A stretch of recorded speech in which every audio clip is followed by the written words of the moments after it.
One of the earliest Christian hymns, maybe the earliest, is quoted in Philippians chapter 2, where Paul speaks about Jesus as one with God, as one who emptied himself and became a human being and died on the cross, and who is subsequently exalted to the position as king.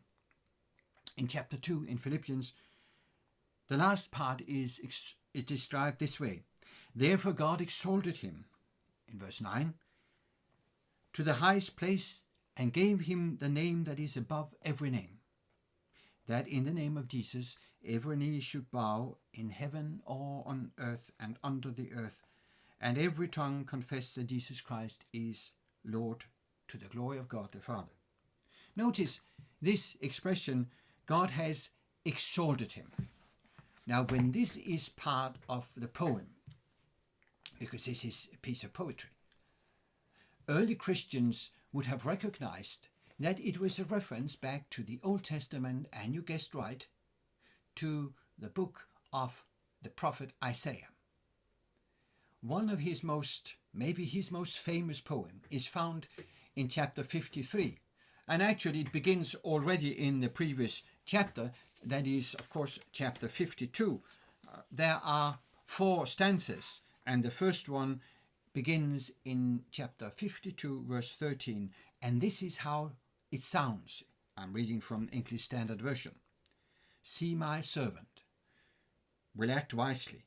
He will be raised and lifted up and highly exalted. This is the expression that is reused in the New Testament to describe Jesus Christ in this poem in Philippians. Christ is the one who was one with God, became a human being, suffered and died, and after his resurrection is exalted and positioned as eternal King. Thank you for listening to this appetizer from the book of Isaiah. I hope it will inspire you to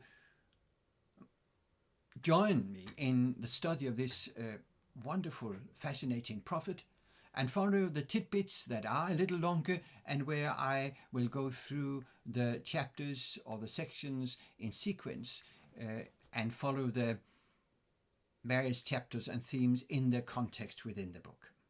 I'm Dr. Paul Petersen, and I hope to see you again.